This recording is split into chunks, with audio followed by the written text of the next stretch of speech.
के छ डाक्टर साहब आराम हुन्छ कि रहेन ठिकै छ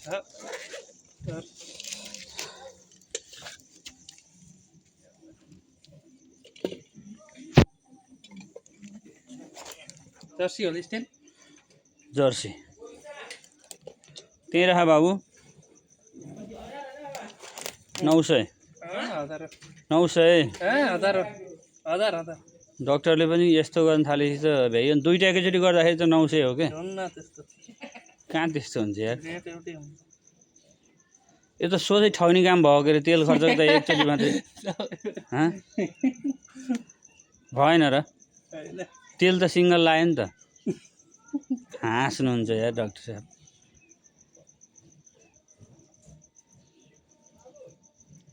तेल 35 देखि 37 डिग्री सेल्सियस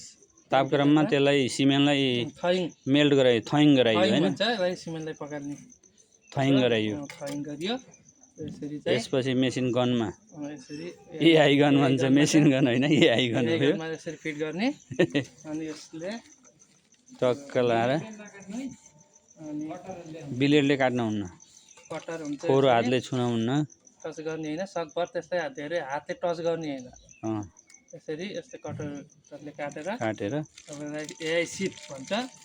यो प्लास्टिकको कभर हुन्छ कभर नफालिकिन यसरी लगाउने चिरिप्प लाएर यसरी गरेर अनि टक्क लाएर तापक्रम नघटोस् भनेर डाक्टरको पछाडिको ढाडमा यसलाई टक्क राख्ने तापक्रम मेन्टेन हुन्छ हातमा ग्लोभ्स लगाउने छ भने सेम्पू लगाउने नभए पानी थप्ने ल यता आउनुहोस् हो यो गाई हो यो गाई चाहिँ जर्सी पर्यो के अरे होलिस्टेन पर्यो तर हामीले चाहिँ यसलाई सिमेन्ट चाहिँ जर्सी किन जर्सी त भन्दाखेरि तराईमा जर्सी सक्सेस छ पाल्नमा जर्सीले गर्मी पनि खप्ने जाडोको त कुरै नगरौँ रेसिस्टेन्सी पावर चाहिँ बढी हुने हुनाले होलिस्टेन भन्दा जर्सी छोरी सन्चै छौ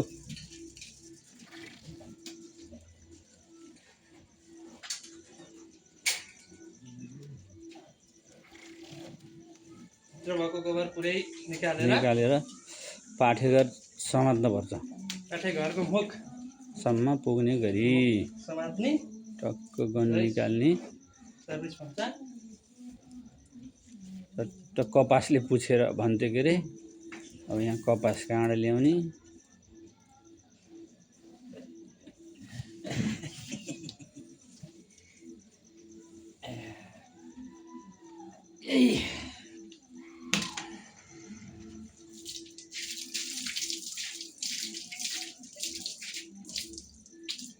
के छ एकदमै राम्रो छ जस्तो छ नि तपाईको काम गराइदिँदाखेरि गाईले चाहिँ बर राम्रो खोजेको जस्तो छ हैन त ठीक छ